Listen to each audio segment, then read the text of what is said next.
à Jésus. Est-ce que vous pouvez vous acclamer vous-même ce matin?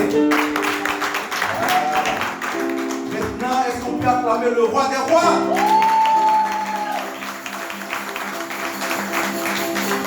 C'est le roi qui nous a acclamé, mais je veux qu'on acclame le roi des rois.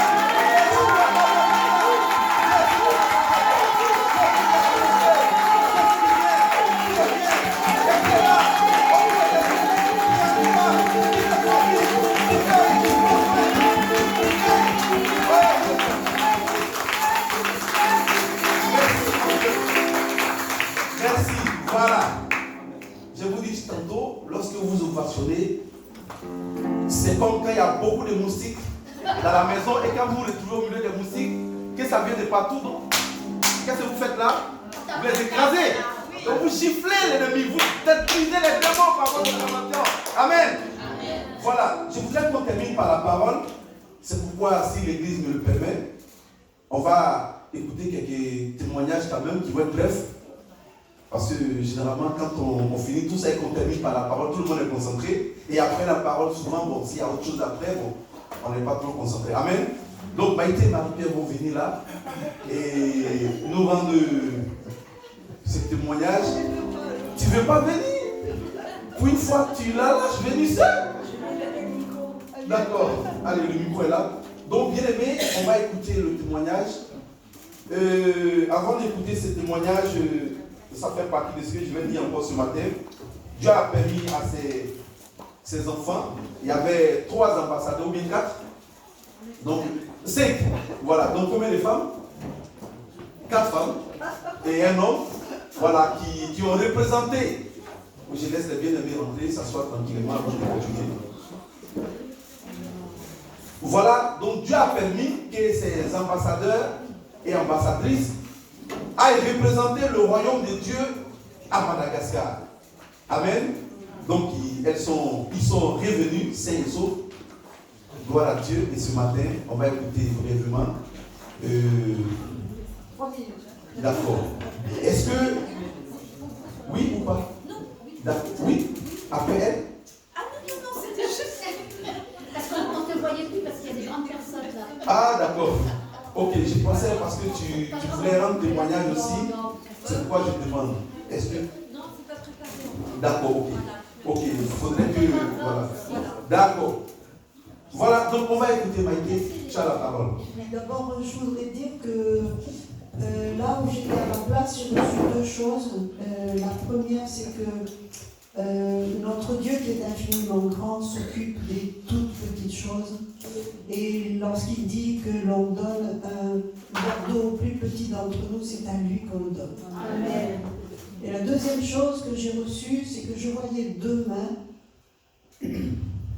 Et ces 2 mains se sont transformées en, je ne sais pas comment le dire, dans le milieu de la construction, tractopelle, je crois.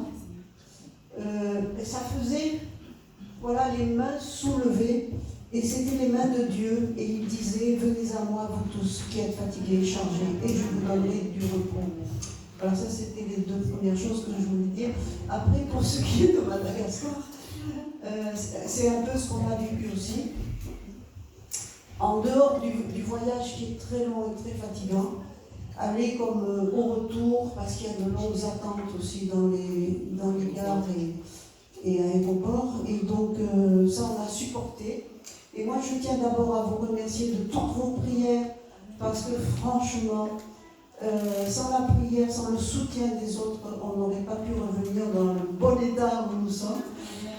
Et je pensais une chose, c'est que la prière agit comme si on envoie un message à un satellite, et puis quand le satellite le renvoie, et je ressentais ça comme ça, c'est que ça priait ici, ça priait dans les maisons, ça priait dans les zooms aussi, je le ressentais, et puis en plus, on a eu la chance que le pasteur Zémas ait téléphoné pour avoir de nos nouvelles là-bas. Alors il tombait sur Gilbert.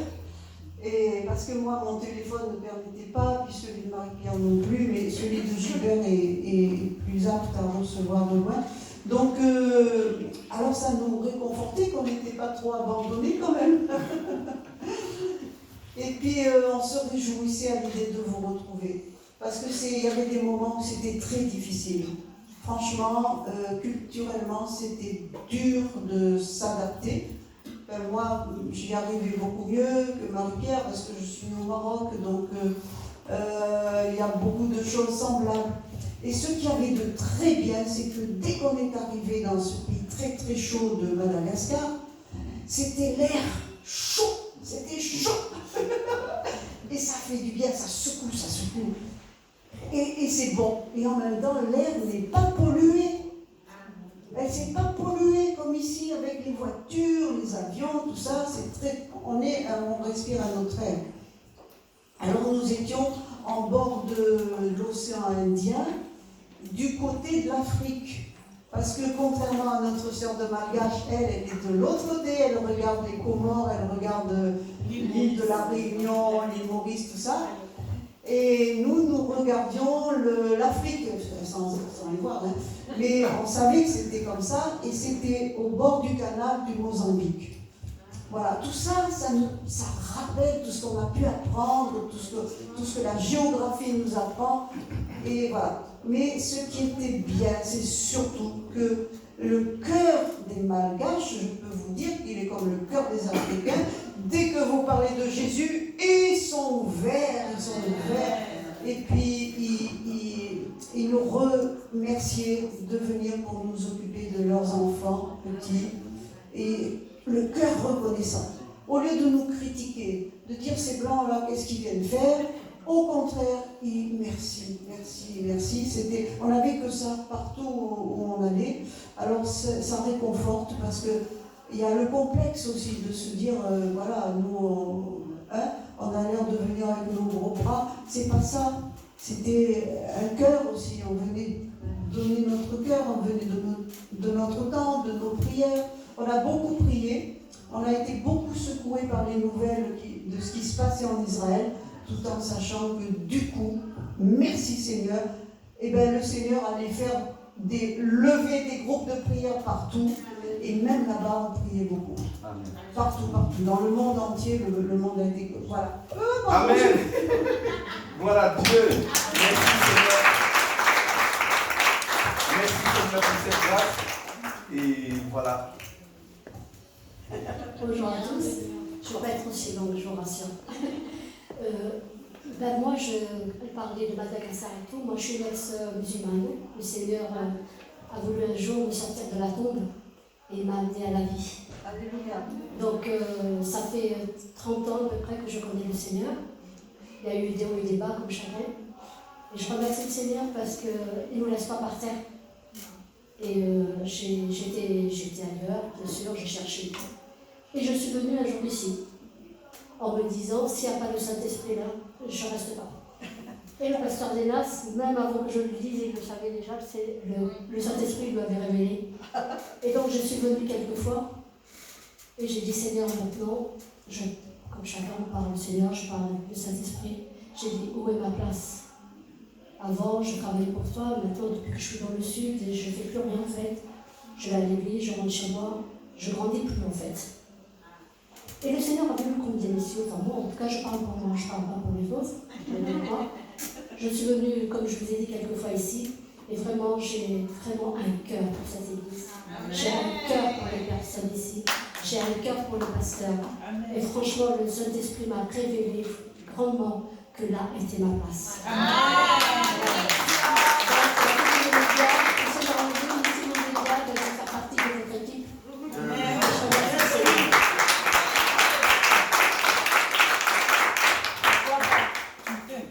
S'il te plaît, dis encore ton nom pour que... Est-ce que vous la connaissez? Non. Bien, je m'appelle Maricia. Elle me dit à nouveau. Maricia, voilà. Merci beaucoup Maricia et merci Mathé, Marie-Pierre et tous les bien-aimés qui sont là pour la première fois. Comme Jean-Pierre l'a dit, on aura l'occasion tout à l'heure de vous présenter. Amen. Amen. Alors, quand je vais commencer ce message... Ah, d'accord.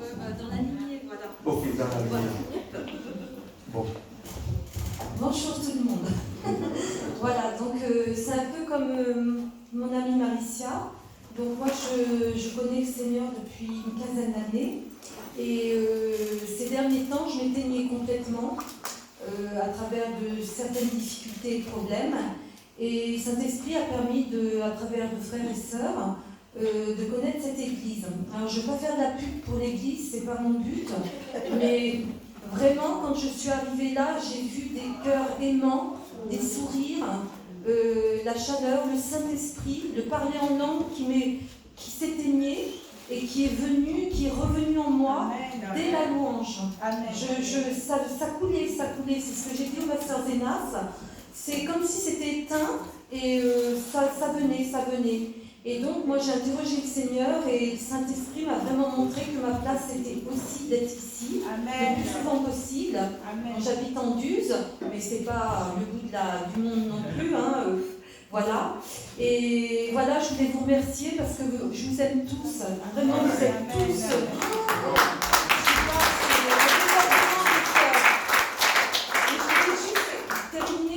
Mon amie Maricia que j'aime beaucoup, on s'est découverte et tout, et je vois une femme qui, c'est vrai, qui s'éteignait, et depuis que 3 semaines, elle est rayonnante, remplie du Saint-Esprit. Franchement, on s'encourage beaucoup. Amen. Voilà, c'est vraiment... Amen. Merci beaucoup. Tu n'as pas dit ton nom non plus. Voilà. Vous la connaissez? Non. Okay. Moi, je m'appelle Marie-Line. Ok. Maricia, Marie-Line. Voilà, Marie-Line. Alors, toutes les maries de l'église. Juste la main. Toutes les maris, tous les noms, il y a Marie.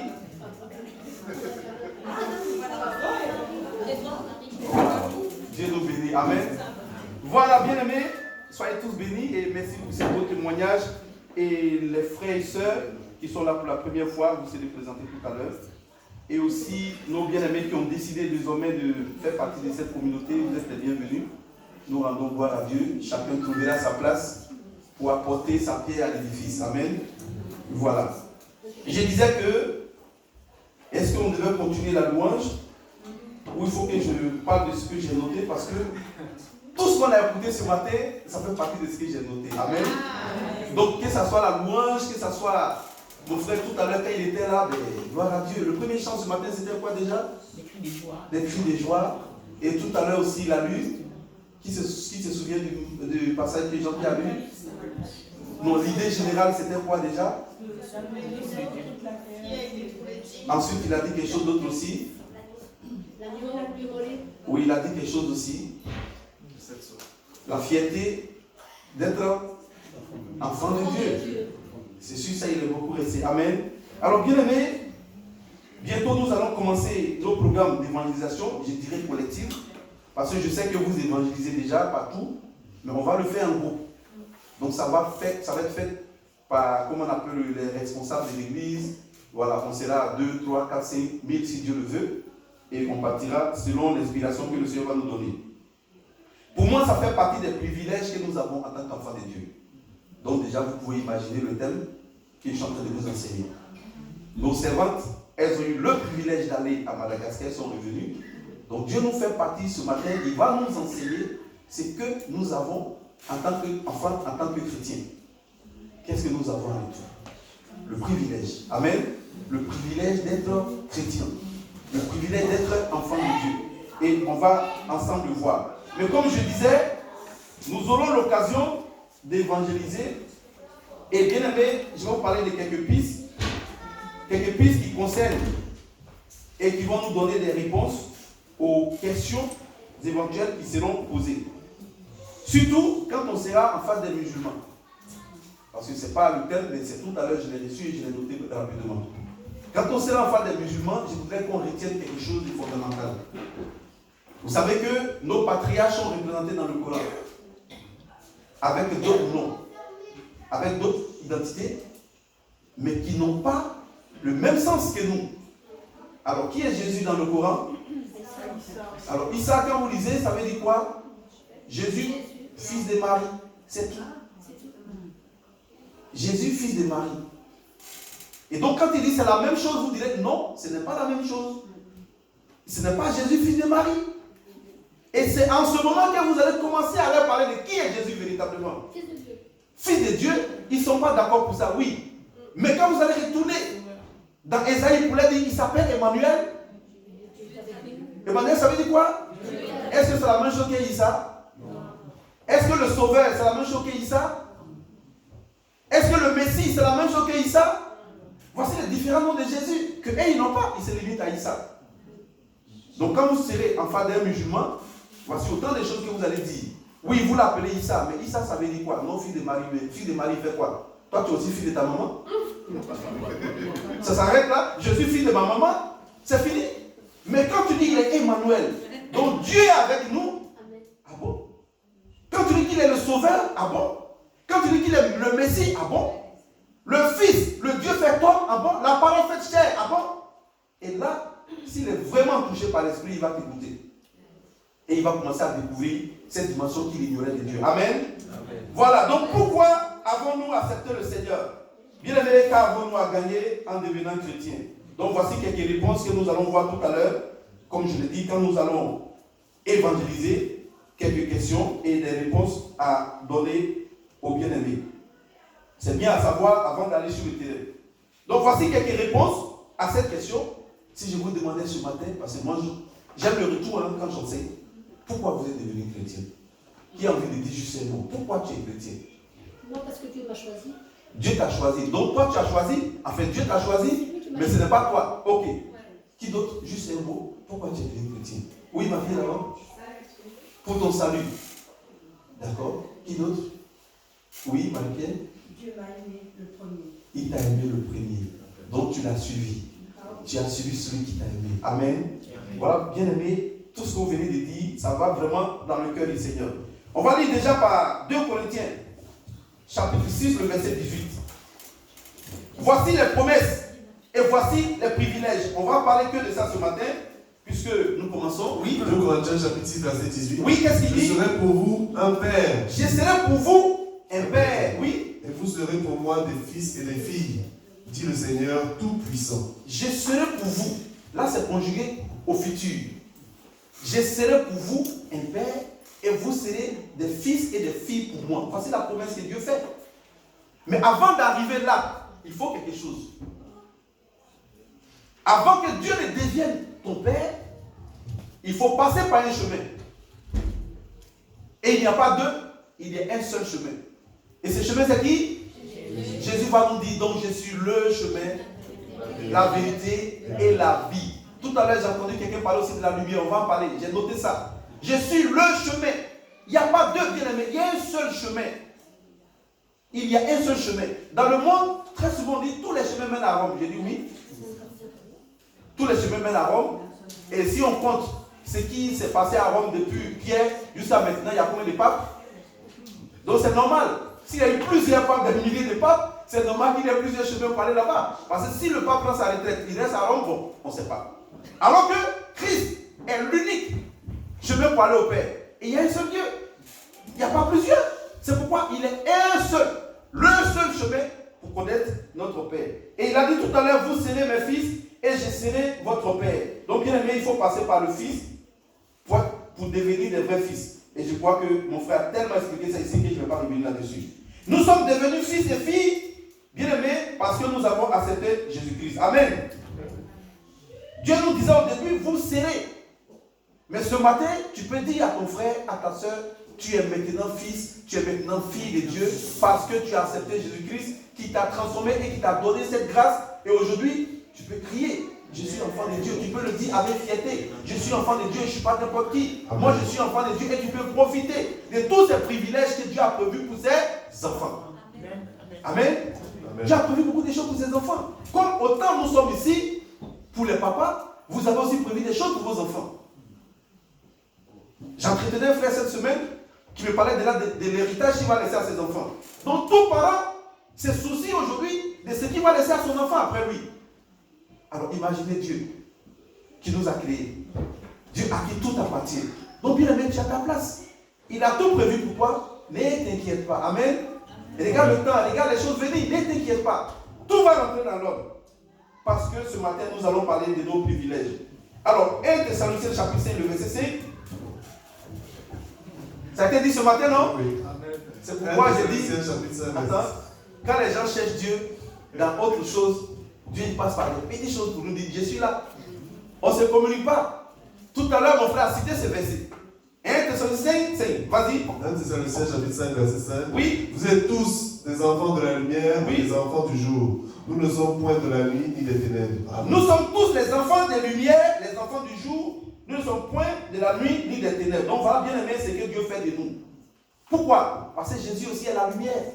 Et donc si la lumière est en toi, tu ne vas plus marcher dans les ténèbres. Non seulement tu seras éclairé et tu vas éclairer ton entourage. Voici ce que le Seigneur attend de chacun de nous. Amen. Amen. On continue encore avec un autre verset. 1 Jean 3, le verset 1. 1 Jean chapitre 3, verset 1. Oui. Voyez quel amour le Père nous a témoigné pour que nous soyons appelés enfants de Dieu. Bien aimé, il y a une soeur qui a dit tout à l'heure parce que Dieu m'a aimé. C'est ce que Marie-Pierre disait. C'est parce que Dieu m'a aimé, c'est pas que je suis devenu chrétien. Et si Jean nous dit, voyez quel amour le Père a témoigné pour nous, afin qu'on soit appelés enfants de Dieu. Et nous le sommes. Et nous le sommes. Alléluia. Amen. Donc je disais tout à l'heure, au début il disait, vous serez mes enfants. Maintenant Jean confirme que nous le sommes. Alléluia. Amen. Il confirme que tu es enfant. Bien aimé, c'est un privilège d'être enfant de Dieu. D'être enfant et d'être enfant. Continue. Si le monde ne nous connaît pas, Oui. c'est qu'il ne l'a pas connu. Le monde ne nous connaît pas parce qu'il n'a pas connu notre Père. Voici la différence entre nous. C'est pourquoi présenter Jésus comme étant le sauveur. Celui qui est venu donner sa vie pour que l'humanité soit sauvée. Ce n'est pas celui qui va porter le nom simplement pour dire c'est le fils de sa mère. Oui, ça ne veut rien dire les amis. Il est le fils de sa mère, oui. Et après, Jésus est le Messie. Il est le sauveur. Ces derniers temps, je vois beaucoup de vidéos venant d'Israël. Et je vois beaucoup de prophètes là-bas, beaucoup de rabbins, beaucoup de personnes qui font un lien direct, une corrélation entre ce qui se passe et la guerre de la Maghédon qui a été annoncée dans la Bible. Et ils en parlent, ils disent, mais ouvrez vos yeux, on n'est pas loin. Parce que quand vous voyez toutes ces alliances qui se créent autour d'Israël, bien aimé, Christ est vraiment à la porte. Les grands signes sont en train de s'accomplir. Récemment, j'ai regardé aussi une autre vidéo que les gens ont postée. Et ce sont tous les enfants d'Israël qui étaient allés en vacances. D'autres étaient au Japon, d'autres étaient en Argentine. Et du coup, quand ils ont entendu ce qui s'est passé, ils se sont tous précipités pour dire qu'on retourne. On rentre au pays pour défendre la patrie. Ça fait partie de l'un des grands signes. Ça s'appelle l'Alia. Le retour des enfants à la terre promise. Et on est en train de voir ça sous nos yeux. Peuple de Dieu, que faisons-nous? On sait que nous soutenons Israël dans nos prières. Mais soyons prêts. Soyons prêts parce que le Seigneur dit, il reviendra comme un voleur. Et ce qui est plus fort, c'est que les enfants de Dieu ne vont pas vivre ces difficultés. Ça fait partie des promesses. Il dit, vous n'allez pas les vivre. C'est-à-dire que l'enlèvement peut arriver au moment où je suis en train de parler. Amen. Es-tu prêt? Ça peut se passer maintenant. Peut-être à la sortie de ces cultes. Ou bien même à table tout à l'heure. Ça peut se passer à tout moment. Lisez la Bible, vous allez voir, tous ces signes sont en train de s'accomplir. Tous ces grands signes sont en train de se réaliser sous nos yeux.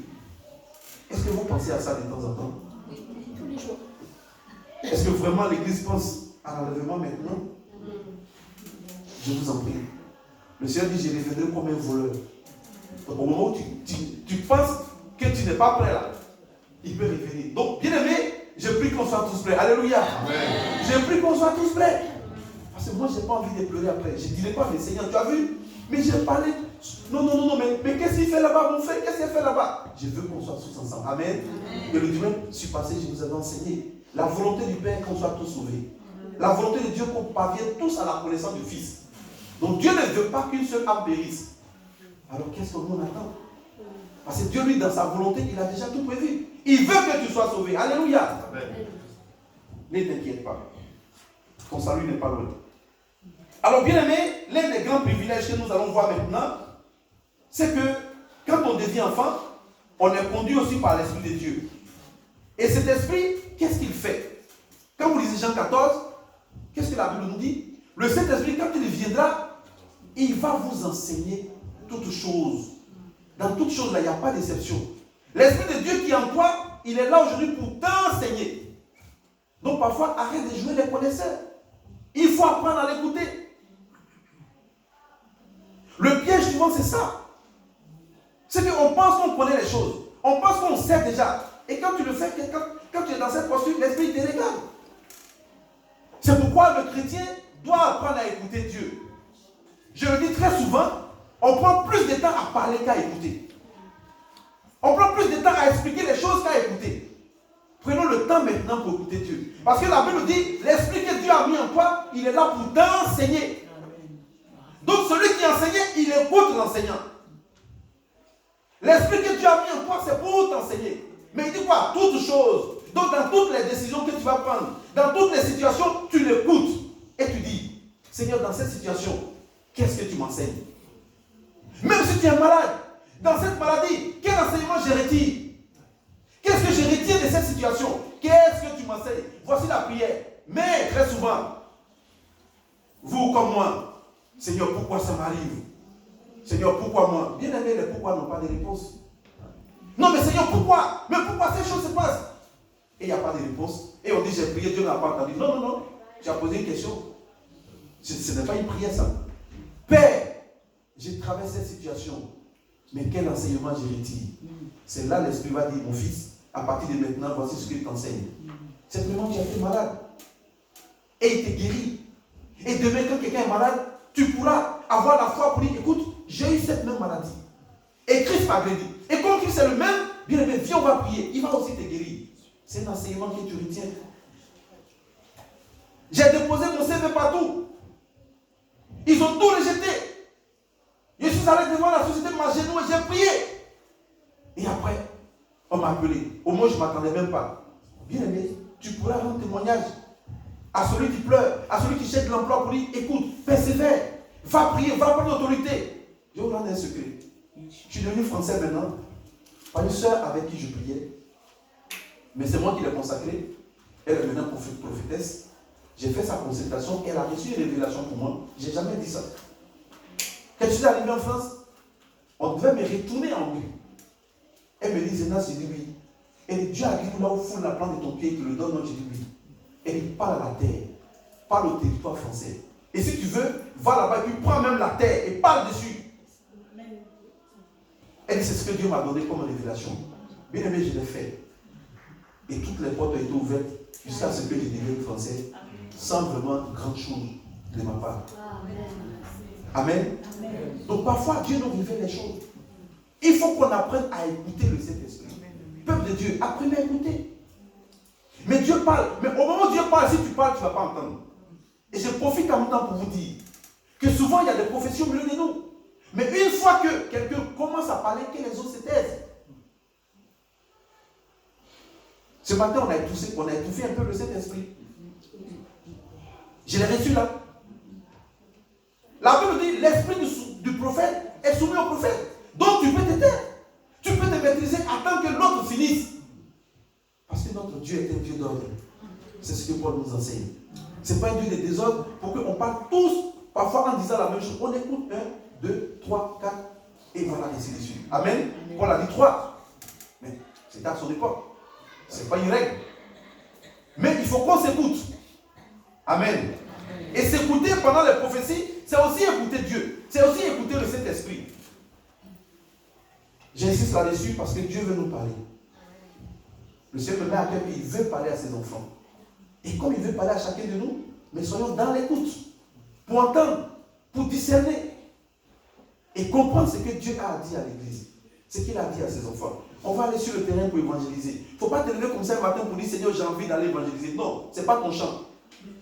Ce n'est pas un film pour dire, j'ai envie de regarder ce film. Père, où tu veux que j'aille aujourd'hui? Qu'est-ce que tu m'enseignes? Qu'est-ce que je dois dire aux gens?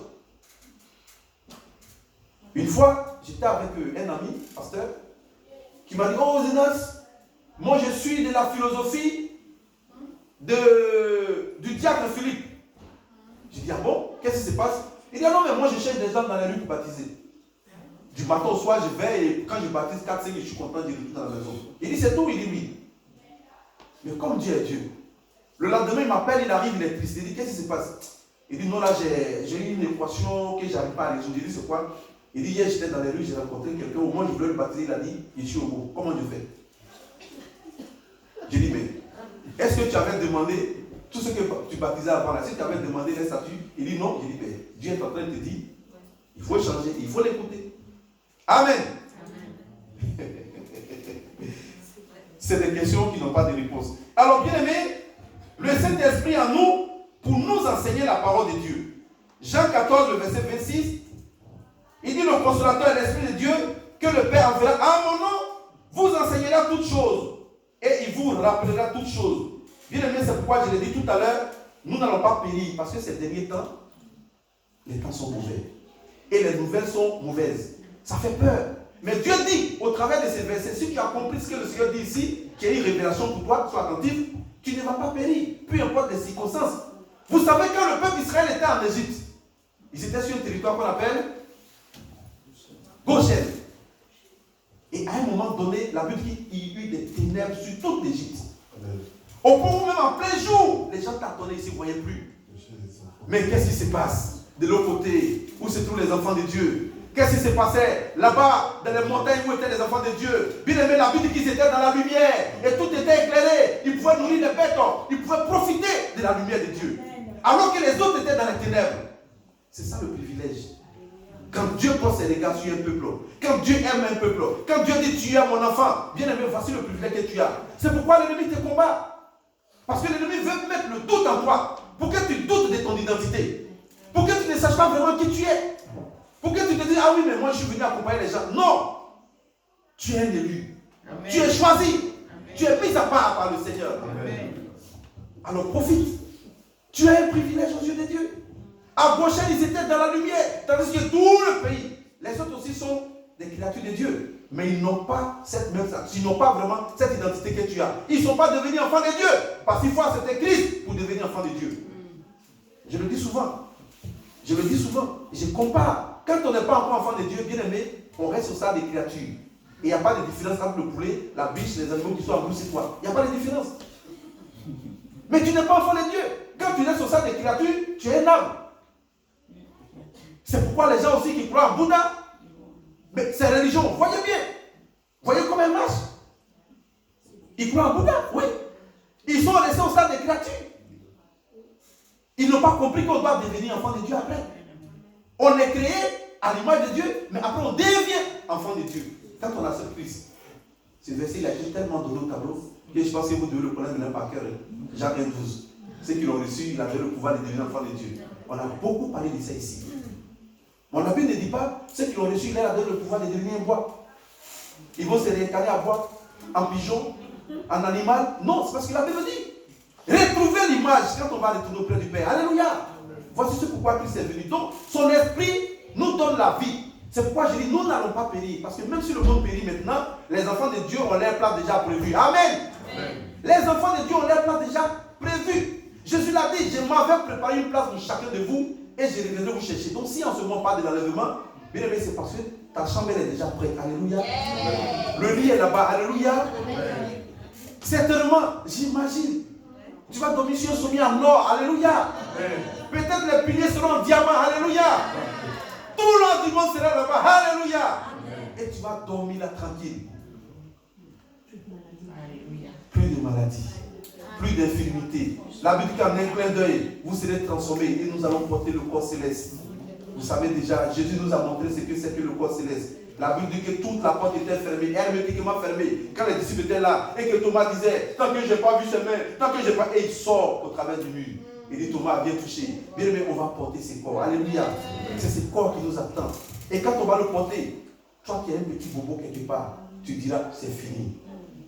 Oui, c'est vrai, on est dans un corps charnel. Donc il peut arriver qu'on ait mal parfois. Souvenez-vous du patriarche Isaac. Il était comment à un moment donné? Il était aveugle. Alors qu'il était vraiment de la lignée de Dieu, choisi par Dieu, il ne voyait plus. C'est comme ça. C'est le corps ici. Mais ce corps qui nous attend au ciel, il n'y a pas d'infirmité. C'est pourquoi la Bible dit que tout œil le verra. C'est-à-dire que tous les yeux vont le voir. Même si tu étais aveugle, mais quand tu vas arriver là, tes yeux vont s'ouvrir. Tout œil le verra. Amen. Tout genou fléchira. Donc, même si tu étais perpétué, tu ne marches pas ici-bas, tu vas courir de l'autre côté là-bas. Amen. Voici ce qui nous attend. Ce privilège, mon frère, ma soeur, ne le rate pas. Amen. Et pour l'avoir, il n'y a que Christ. Donc, je disais que nous n'allons pas périr parce que la Bible dit que le Saint-Esprit va nous enseigner. Mais il va nous enseigner quoi? La parole de Dieu. Et qu'est-ce que Dieu nous dit? Mon peuple périt parce qu'il manque ma parole. Osée 4,6. Mon peuple périt par manque de connaissance. Et comme l'Esprit de Dieu est déjà en nous, bien aimé, c'est ça la révélation de ce message. L'Esprit de Dieu est déjà en toi. Si tu laisses l'Esprit de Dieu t'enseigner, bien aimé, tu ne vas pas périr comme le peuple qui périt ici parce qu'il n'a pas la connaissance. Et comme le Saint-Esprit va t'enseigner, tu auras le véritable professeur. Tu auras le professeur des professeurs. Tu auras le plus grand enseignant qui est déjà en toi et qui va te révéler les choses. Et comme tu vas voir l'enseignement, bien aimé, tu ne vas pas périr. C'est ça la révélation de Osée 4:6. Mon peuple périt parce qu'il manque la connaissance. Et comme Dieu sachant ces choses, alors il va envoyer l'enseignant en nous. C'est pourquoi le Saint-Esprit est là. L'une de ses missions, c'est de nous enseigner. C'est pourquoi je dis, écoutons mes amis. Écoutons-le, écoutons l'enseignant. Il vient à nous pour nous enseigner. Et quand ceux qui n'ont pas la connaissance vont périr, bien aimé, toi tu ne vas pas périr parce que tu as la connaissance déjà. Amen. Et qu'est-ce qu'il dit après? Il va nous rappeler toutes choses. Donc tu vas aller au terrain, tu vas aller évangéliser, tu ne sais pas quoi dire. Oui, il a dit à Jérémie, ouvre seulement la bouche et moi je parlerai à ta place. Donc tu n'as rien à préparer. Alléluia. Amen. Je ne veux pas que le peuple dise on n'est pas prêt. Bien aimé, il n'y a rien qui doit être prêt. Va, Seigneur, tu veux qu'on parte aujourd'hui, alors on arrête tout, on s'en va. Mais quand tu dis tu veux qu'on parte, c'est que tu sais ce que Dieu veut. C'est que tu l'as écouté d'abord au préalable. C'est que tu as reçu ce qu'il veut. Et c'est en ce moment que tu vas aller. Et quand tu vas aller, ne te soucie pas de ce que tu vas dire. Ne te soucie même pas. Il dit, ouvre la bouche et moi je mettrai mes paroles en toi et je parlerai au travers de toi. Bien mais quand tu ouvres la bouche et tu dis Jésus t'aime, tu n'as pas dit je t'aime. Donc tu ne parles plus de toi. Jésus t'aime, Jésus a donné ta vie. Et tu vas commencer à expliquer ce que Jésus a fait. Et surtout, ce que le Saint-Esprit sait de Dieu. C'est ça le secret. La Bible dit quoi? Il va vous enseigner toutes choses. Le Saint-Esprit, il sait tout de Dieu. Et s'il est en toi, il va te dire tous les secrets. Et parfois même, il va te donner des révélations au point où tu en parles de quelqu'un que tu ne connais même pas et tu commences à détailler sa vie. Tu n'es pas un visionnaire. C'est parce que l'Esprit en toi te révèle ce qui se passe. Bien aimé, c'est un secret, mais je dirais que c'est un privilège qu'on a. Amen. On n'a pas besoin des voyants. On est tous des voyants spirituels. Alléluia. Amen. Dieu fait de nous des voyants spirituels. Amen. On n'a pas besoin d'aller lancer des conneries. On n'a pas besoin de lancer des cartes. Mais Dieu nous révèle. Pourquoi? Parce qu'il connaît toutes choses. Et l'Esprit de Dieu qui est omniscient, qui sait toutes choses, s'il envoie et qui t'enseigne, il va te préparer. De sorte que quand tu seras en face de la personne, tu vas dire à la personne soit ce qu'elle vit, ou bien ce qui s'est passé dans sa vie, et retourner. Ah bon? Mais il sait tout de moi, ce n'est pas lui qui sait, bien aimé. Ce n'est pas pasteur qui sait ces choses. Parce que l'Esprit que Dieu a donné, s'il habite en moi et qu'il habite en nous tous ici, bien aimé, le vrai réveil va commencer. Amen. Amen. Si chacun de nous apprend à écouter le Saint-Esprit, si chacun de nous laisse le Saint-Esprit impacter sa vie, pour que nous marchions selon l'Esprit de Dieu, bien aimé, des grandes choses vont se passer ici. Amen. Je me rappelle encore en Côte d'Ivoire, pasteur Yael Dion Robert, qui a créé l'église baptiste Œuvre et Mission. Ce sont vraiment des papas que j'aime bien. Il était vigile. Il était vigile à Sokosé. Sokosé, c'est comme le métro ici, c'est des grandes surfaces où on vend vraiment tout. Et lui, il était vigile dans cet endroit. Et il y a un monsieur qui était bien habillé, costume, tout. Et ce monsieur rentre et il va voler quelque chose. Donc il vole, il fout ça dans sa veste. Il vole un autre truc, il fout dans sa veste. Et lui, il l'a vu. Parce qu'il y avait les caméras tout. Au début, les gens ne savaient pas qu'ils étaient vus. Ils n'ont pas compris au début qu'il y avait les caméras tout. Au début. C'est les années 80. Et quand ce monsieur voulait sortir, le vigile l'a accosté et il a attrapé sa main. Et tout de suite, l'esprit dit non, il ne faut pas l'humilier. Mais tu vois ce monsieur, il dit oui. Il dit c'est l'apparence qui vous trompe. Tu le vois là, tu es étonné qu'il vole, il dit oui. Il dit il y a des milliers de voleurs comme lui. Tu vas attraper le seul là, ça ne changera rien. Mais dis-lui que tu l'as vu, qu'il arrête. Va et ne pêche plus la parole de Dieu. Et toi, à partir de maintenant, tu arrêtes d'être ici. Va parler à ces voleurs qui sont dans les rues. Amen. Il y a beaucoup de voleurs comme lui. Je vous explique comment cette église était. Et donc, il a arrêté, il a rendu des missions. Il s'est retrouvé dans un endroit où il a commencé à enseigner la parole de Dieu. Mais mes frères, je vous assure, parfois, à un moment donné, les véhicules ne voulaient plus passer devant cette église. Je dis même les véhicules. C'est-à-dire, en pleine rue, dès qu'un véhicule arrive devant l'église, qu'ils sont en train d'adorer Dieu dedans, l'onction les saisit dans la voiture là. Les bacas, les minibus. On a vu ça. L'onction les saisit. C'est comme ça cette église, elle a été remplie. Le Seigneur a envoyé ceux qui étaient les vrais voleurs là, ils venaient. Tous les voleurs venaient. Parce que quand chacun vient, il raconte sa vie. Moi j'étais un voleur. On dit, ah, mais comment c'est que des voleurs seulement qui viennent dans cette église? Bien aimé, Parce que Dieu a donné une onction spéciale à son serviteur. Alléluia. Il lui a dit, va parler à ses voleurs. C'était une onction spéciale. Et après, Dieu l'a développé. Et au début, quand il a commencé, c'était des bons vides et il mettait des cailloux, des pieds. Il dit, Seigneur, tu m'as dit d'arrêter mon travail. Moi, je vais prêcher au pied si tu n'envoies pas des arbres. C'est comme ça que Dieu a commencé à envoyer. Et donc, quand quelqu'un dit, remplace le caillou, hein, et tu t'assois. Et parfois, les gens se disent, ah, mais mon voisin, c'est un caillou, oui. Le lendemain, il vient, il y a un homme à la place. Il dit, mais et les cailloux de derrière. Quand ils viennent, au fur et à mesure, il n'y avait plus de cailloux. L'église était remplie. Alléluia. C'est comme ça que Dieu fait son travail. Ce n'est pas nous. Est-ce que vous voulez vraiment qu'on impacte cette région? Amen. Est-ce que le peuple est prêt pour que l'évangile, le flambeau soit tenu pour le flambeau et que des âmes viennent à Christ? Amen. Et que des sourds entendent, que des boiteux jettent les béquilles pour courir, que des aveugles voient, que des muets parlent. Est-ce que vous êtes prêts pour ça? Parce que c'est ce que Dieu veut faire. C'est pourquoi il me dit simplement de vous dire que son esprit est en vous. Et cet esprit a une mission bien spéciale. Il faut apprendre à connaître cette mission. Il est là pour t'enseigner. Il est là pour te révéler. Et il est là aussi pour te rappeler si tu as oublié les promesses de Dieu. Il est là pour te rappeler. Et il te donne cette assurance pour dire, ne t'en fais pas, ne t'inquiète pas parce que tu ne vas pas périr. L'enseignant est déjà quoi. Amen. Amen. Alors il a dit et on a compris. Bien-aimés, nous sommes conduits par celui qui est la vie, Jésus-Christ, et nous expérimentons aussi la vie. Tandis qu'autrefois, comme vous le savez, en Adam, c'est la mort qui était expérimentée. Lorsque nous étions encore à Adam et qu'on n'était pas encore venu à Christ, c'est la mort qui était expérimentée. Souvenons-nous du premier meurtrier sur la terre, c'est qui? Caïn. Et qui l'a tué? Alors bien aimé, c'est la mort qui était là et qui régnait à l'époque. Devenu premier meurtrier sans raison. Mais une chose est certaine, le diable a pris la place qu'occupait Dieu dans les vies. Donc quand ils se sont éloignés de Dieu, la nature a horreur du vide. C'est comme ça. Les arbres vont pousser. Donc si Dieu n'est pas ton maître, moi j'entends souvent les gens qui disent, ah non mais moi je ne suis pas croyant, mais de toute façon je suis à l'aise. Je dis non. Si tu ne crois pas en Dieu, si Dieu n'est pas ton maître, que tu veux ou pas, ton maître c'est le diable. Ça ne se négocie même pas. C'est que Satan lui vient, il prend. Donc quand le diable vient que Dieu n'est pas là, tu crois qu'il va demander permission? Bien aimé, écoutez très bien. Quand Satan vient et que Dieu n'est pas là, mais d'abord c'est le voleur, c'est le menteur, c'est l'usurpateur, il a tous ses noms. Et vous pensez qu'un voleur va venir, voir ton portefeuille ouvert, rempli de billets de 500 € et puis va passer à côté? Mais mon ami, c'est que ce n'est pas un voleur. C'est que vous ne connaissez pas le diable. Je vous en prie. Il faut que notre vie soit véritablement dans la main de Dieu. Si on n'est pas en Christ, on est en Satan. Il n'y a pas de milieu. Il n'y a pas d'à peu près, il n'y a pas de demi-mesure. Soit c'est Dieu qui est le maître, ou c'est le diable qui est le maître. Mais malheureusement, le diable, il ne demande pas de permission. Parce que quand on lit Apocalypse 3:20, la Bible dit que Jésus dit, je me tiens à la porte et je frappe. Et si quelqu'un entend qu'il entre, c'est là je vais rentrer chez lui. Donc il attend une permission. Mais qu'en est-il du diable? Lui, il rôde autour. Voilà, il tourne seulement, il dit, ah, où est la faille là aujourd'hui? Qu'est-ce qu'il a fait aujourd'hui pour que je l'attrape? Où est la faille? Rôde autour, cherchant qui? Dévorer. Donc si toi tu ouvres la porte, il va rentrer. Tu laisses ton portefeuille, le voleur va le prendre. Tu lui demandes, mon ami, t'as pas vu? Ah non, jamais, je n'ai pas vu. C'est quelle couleur? Il sait bien que c'est dans sa poche. Ah non, je n'ai pas vu. C'est le menteur.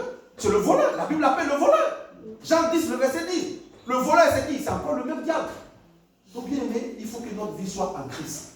Si on n'est pas en Christ, craignons. Craignons l'avenir parce que ce n'est pas bon. Il faut qu'on soit en Christ. Il faut demander encore au Seigneur, est-ce que vraiment je suis en toi? Donc, la place que Dieu a laissée, ou la place que les enfants, je dirais Adam et son groupe, ont rejeté, là où ils ont rejeté Dieu, le diable est venu occuper la place. Donc, son fils est devenu premier meurtrier. Il a tué. Donc, je disais que la mort a régné jusqu'à Adam. Mais comme nous ne sommes plus d'Adam, bien aimé, nous ne sommes plus condamnés. La mort, la condamnation, le meurtre, toutes ces choses ont régné jusqu'à Adam. Et quand on vient à Christ, Christ vient mettre fin à tout. Il vient mettre fin à la mort. Il vient mettre fin au meurtre. Il vient mettre fin à la condamnation qui nous suivait depuis Adam. Et maintenant, nous ne sommes plus condamnés. Nous sommes des élus. Nous sommes des choisis. Nous sommes pardonnés, lavés, purifiés, sanctifiés. Et on peut crier que nous avons Dieu pour Père. Alors c'est pourquoi Paul nous le confirme ici dans Romains 8, le verset 1. Qu'est-ce que Paul nous dit bien aimé? Romains 8, verset 1. Il n'y a donc maintenant aucune condamnation pour ceux qui sont en Jésus-Christ. Donc Adam était condamné, Caïn était condamné, vous le savez. Quand Dieu lui a dit va, il dit oh Seigneur tu me chasses. Où irais-je? Il dit il faut payer le prix de ce que tu as fait. Mais la Bible dit que nous ne sommes plus condamnés. Ceux qui sont en Christ ne sont plus condamnés. Il y a maintenant, il dit quoi? Maintenant, aujourd'hui, il n'y a aucune condamnation. Donc ça veut dire qu'avant, il y avait la condamnation. Mais qui a enlevé cette condamnation? C'est Jésus-Christ. Le privilège encore d'être enfant. Amen. Le privilège d'être choisi. Christ est venu enlever cette condamnation. C'est pourquoi la parole dit, le prix est payé, tout est accompli. Christ a payé le prix pour toi, pour toute ta famille. Alléluia. Amen. Alors profitons. Éphésiens 2, le verset 19.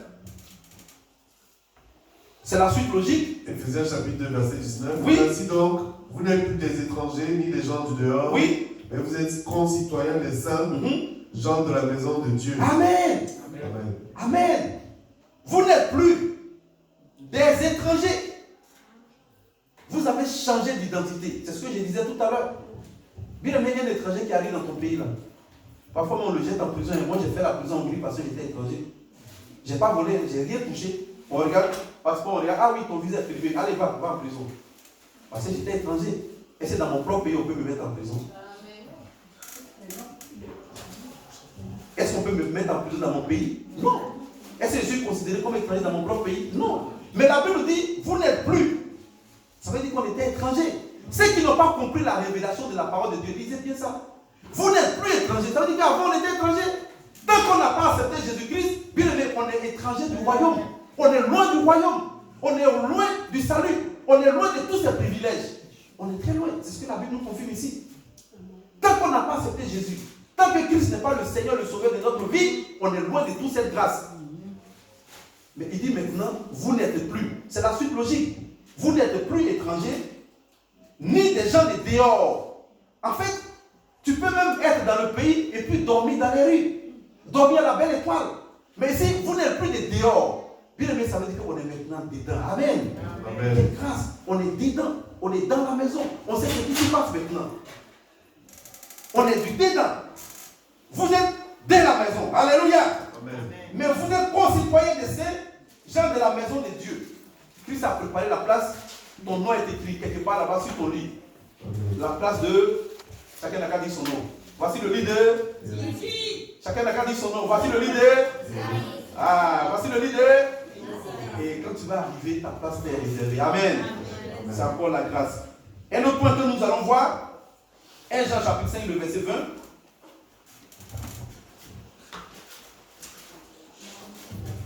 1 Jean chapitre 5, verset 20. Tous les privilèges que nous avons, oui. Nous savons aussi que le Fils de Dieu est venu, Oui. et qui nous a donné l'intelligence pour connaître le véritable. Et nous sommes dans le véritable en son Fils Jésus-Christ. Bien aimé, Christ est venu nous donner l'intelligence. Pourquoi Dieu parle de ça ici? Pourquoi Jean insiste sur ces choses? Il nous a donné l'intelligence pour connaître le véritable. Mais parce qu'il y a beaucoup de faux. On en parle chaque fois ici. Il y a beaucoup de faux. La Bible dit que vous allez le reconnaître par le fruit. Bien aimé, moi je vous dis, quelqu'un qui va venir vous appeler pour dire, donne-moi l'argent pour que j'ai pris pour toi, c'est un faux. C'est clair, il n'y a pas deux. Ça c'est le premier signe du faux. Donne-moi ton argent là, pour que moi je prie, pour que je t'apporte ce que Dieu m'a donné. Ah bon? C'est pas ce que la Bible nous enseigne. Il dit, vous devez connaître le véritable. Le véritable, c'est celui qui a donné sa vie. Celui qui est prêt à la sacrifier. Et celui qui n'attend rien en retour. Même s'il est dans le besoin, Dieu permettra que son besoin trouve une solution. Qu'est-ce qui a manqué quoi? Rien sur la terre ici. Les enfants de Dieu, qu'est-ce qu'ils ont manqué? Rien. Mais ils ont servi. Et c'est pourquoi le jour qu'ils ont posé la question à Jésus, Seigneur, nous avons tout quitté pour te suivre. Quelle sera notre récompense? La réponse de Jésus, elle est claire, elle est limpide. Tous ceux qui ont quitté, que ce soit enfants, femmes, travail, tous qui m'ont suivi, non seulement vous serez récompensés dans ce siècle, mais encore dans le siècle à venir. Bien aimé, Dieu l'a dit et Dieu l'a fait. Vous avez déjà vu les disciples mendier quelque part? Vous les avez vus mendier quelque part? Mais pourquoi mettre ces choses au devant? Voici le gros signe que c'est un faux. Le Seigneur dit, et je le redis, Dieu nous a donné l'intelligence pour connaître le véritable. Et nous sommes dans le véritable en son Fils qui est Jésus-Christ. Donc, qu'est-ce que nous a enseigné? Le Saint-Esprit nous a donné des révélations Je vous en prie. Je vous en prie. Priez pour le discernement. Priez pour comprendre ces choses. Et ne nous laissons plus distraire. La Bible dit, qu'y a-t-il entre Dieu et maman? Dieu sait pourquoi il le dit. Si je mets l'argent au devant, que tous les jours je vous dis, moi je vous dis, je l'ai déjà dit, ma femme sait, j'ai été invité par un cousin lointain que j'ai rencontré en France ici, je ne le connaissais pas. Seigneur, pardonne-moi. Il m'a invité pour enseigner dans son église, mais après j'ai eu mal au cœur. Il m'a même dit, viens, tu vas travailler avec moi. Bien aimé, ils ont acheté un temple à Colombe. Ils ont acheté une maison qu'ils ont rénovée. Il y a plus de, souvent 500, 800, presque 1000 personnes qui vont dans cette église. Mais quand j'ai vu les manières d'offrande, les pratiques qui sont faites, j'ai eu mal au cœur. Je lui ai dit, écoute, je ne peux pas continuer. J'ai fait un seul culte, je suis parti, quand il m'a dit, oui, et lui, on en a discuté, mais ce n'est pas évident. C'est pas évident. On ne peut pas profiter de l'église pour organiser l'escroquerie. Ce n'est pas normal. On ne peut pas prendre la parole de Dieu pour escroquer les gens. Offrande de purification, offrande de confession de péché, offrande de guérison, offrande de salut, offrande de... Et finalement, les gens retournent à la maison, le portefeuille vide. Ils sont à découvert à la fin du mois. Tandis que le pasteur, son ventre ne fait que pousser comme si la mère, il allait accoucher des triplés. Et les fidèles maigrissent, ils maigrissent. Est-ce que c'est ce que Dieu nous a dit? J'ai dit, montrez-moi ça dans la Bible. Plein d'offrandes, et quand on finit, il prend le corbeil, il va dans son bureau. J'ai regretté vraiment l'offrande qu'il m'a faite. Franchement. Et depuis là, j'ai mal au cœur. Que Dieu nous fasse grâce. Il faut comprendre, il n'est pas vraiment nous laisser berner par ces choses. Bien aimé, nous devons être dans le véritable, et nous sommes déjà dans le véritable. Et donc, maintenant, nous allons voir. Quand on perd toutes les capacités, que nous ne savons plus que faire, ou ce qu'il faut demander, voyons ce que le Saint-Esprit fait à notre place. Parce qu'il arrive parfois où on est faible. Il arrive parfois où on est découragé. Parce que nous sommes encore des hommes. On n'a pas encore le corps céleste. Il arrive parfois où on se sent submergé. Il arrive parfois où on déprime. Il arrive parfois où on se dit, j'ai plus de solution, où on pleure. Mais bien aimé, pendant ce moment, il y a quelque chose qui se passe dans le secret que tu ne sais pas. Et ça, à partir de maintenant, tu vas le comprendre. Et tu ne sais même pas ce qu'il faut demander. Dans la prière, tu ne sais plus. Mais... Et comme, vous vous souvenez, lorsque Job était accablé, mais sa chérie lui avait proposé la meilleure des solutions. Mon ami, maudit Dieu et meurt une bonne fois pour toutes. Il a dit non, je ne vais pas le maudire. Parfois, c'est des pensées qui traversent des enfants de Dieu. Mais si c'est bon, prends-moi maintenant.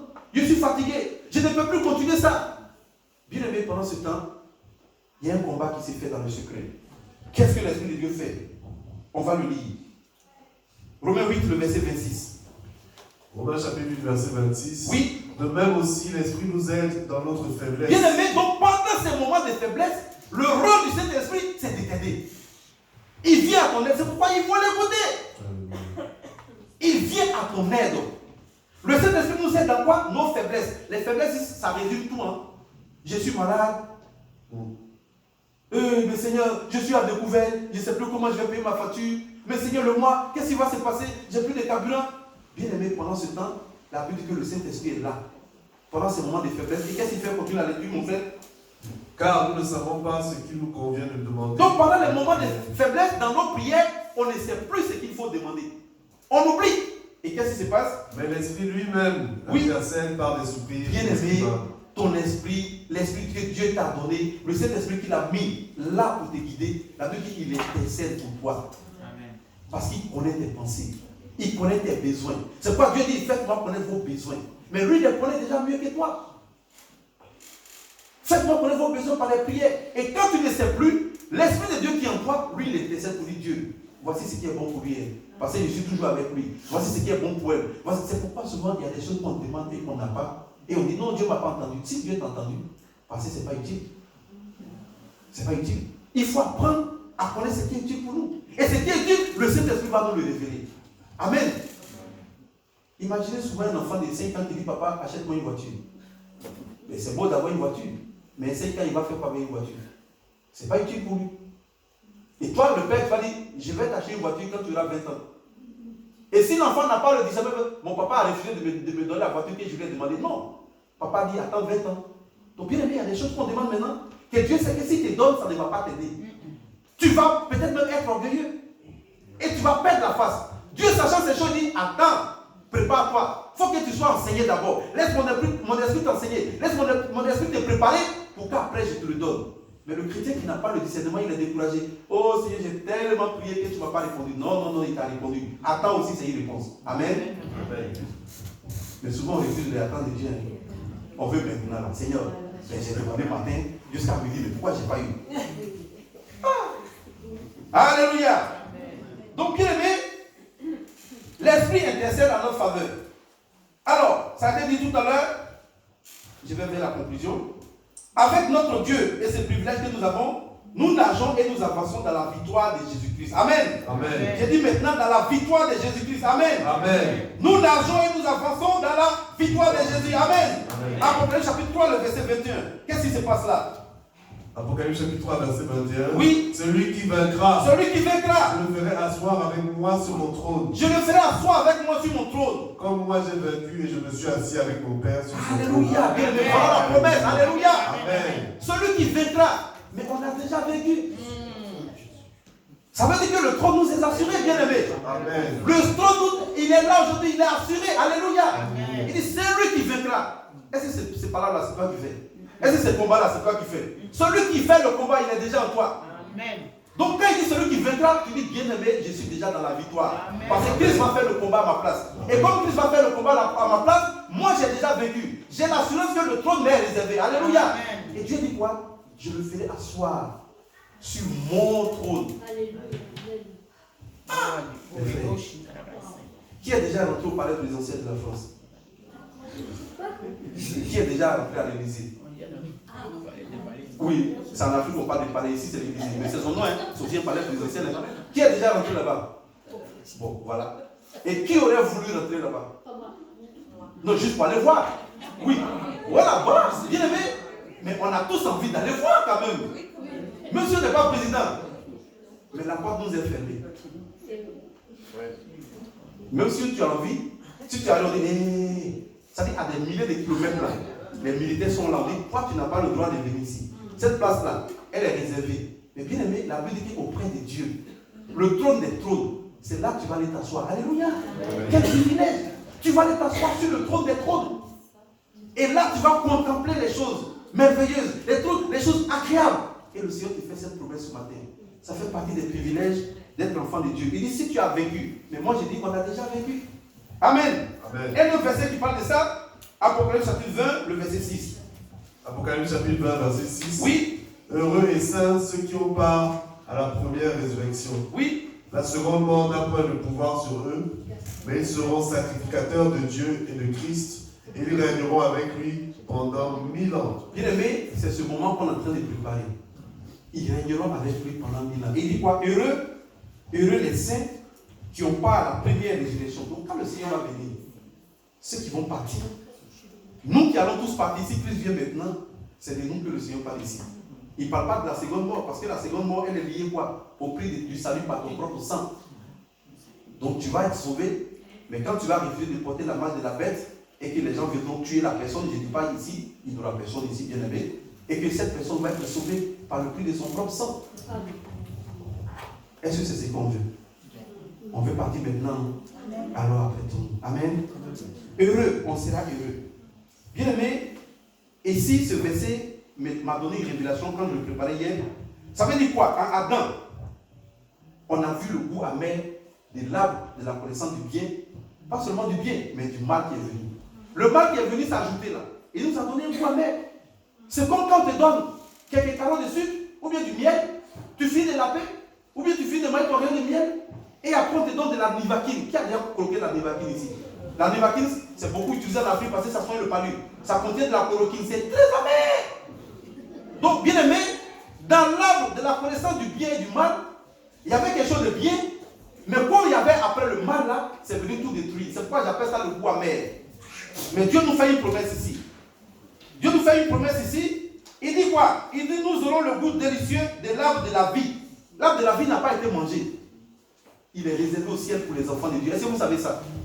Depuis longtemps, vous n'avez jamais imaginé que dans le jardin d'Éden, il y avait l'arbre de la connaissance du bien et du mal, que l'homme a déjà mangé. Et le goût amer, depuis Adam et Ève, parfois on le sent à nous. Parce que ce goût amer, c'est ce qui nous pousse à faire des choses qui ne sont pas bien. Mais la Bible nous dit, l'arbre de la vie qui était à côté, qu'Adam n'a pas goûté, cet arbre est réservé aux enfants de Dieu. Alléluia. Cet arbre est réservé aux enfants de Dieu. Quelle promesse? Amen. On va le lire dans Apocalypse 2, le verset 7. Apocalypse chapitre 2, verset 7. Oui. Que celui qui a les oreilles entende ce que l'Esprit dit aux églises. Donc ce matin, il faut entendre. Il faut écouter. Arrête de parler. Arrête de te plaindre. Il faut écouter. Il faut entendre ce que Dieu veut te dire. Continue. À celui qui vaincra, encore une fois de plus, à celui qui va vaincre, je donnerai à manger de l'arbre de vie. Je donnerai à manger de l'arbre de vie. Alléluia. L'arbre de vie qu'on n'avait pas pu manger. Et moi j'ai dit, je vais poser cette question à Adam si je le trouve au ciel. Adam, qu'est-ce qu'on t'a fait? Pourquoi tu n'es pas allé manger l'arbre de vie? Et puis c'est le mal là que tu as mangé. Qu'est-ce que l'humanité t'a fait? Et il va me donner une réponse. Alléluia. Ce jour-là, il va me donner sa réponse. Pourquoi il a préféré manger l'arbre de la connaissance du bien et du mal alors que l'arbre de vie était là cadeau? Si vous lisez bien dans le livre de la Genèse, la Bible dit qu'aucun ange, personne ne suivait l'arbre de vie. Ils étaient tous là. Dieu n'avait pas défendu même de manger l'arbre de vie. Dieu dit mange tous les fruits, y compris l'arbre de vie. Par contre, l'arbre de la connaissance du bien et du mal ne le touche pas. Mais bien aimé, c'est ce que Dieu a dit, non, là, Adam avait préféré. Pourquoi? Mais c'est la vie des chrétiens. Parfois, c'est que Dieu dit non, non, là. C'est ce qu'on fait souvent aussi. Donc ne jugeons pas Adam. Hein? Parce que nous aussi, on est Adam parfois. Alléluia. Que Dieu nous fasse grâce. Je vais aller vers la conclusion. Alors, l'arbre de vie qu'on n'a pas pu goûter, bien aimé, on va voir le goût délicieux de cet arbre. Je suis pressé. Hein? Oui, je suis vraiment. Alors, vraiment, c'est intéressant.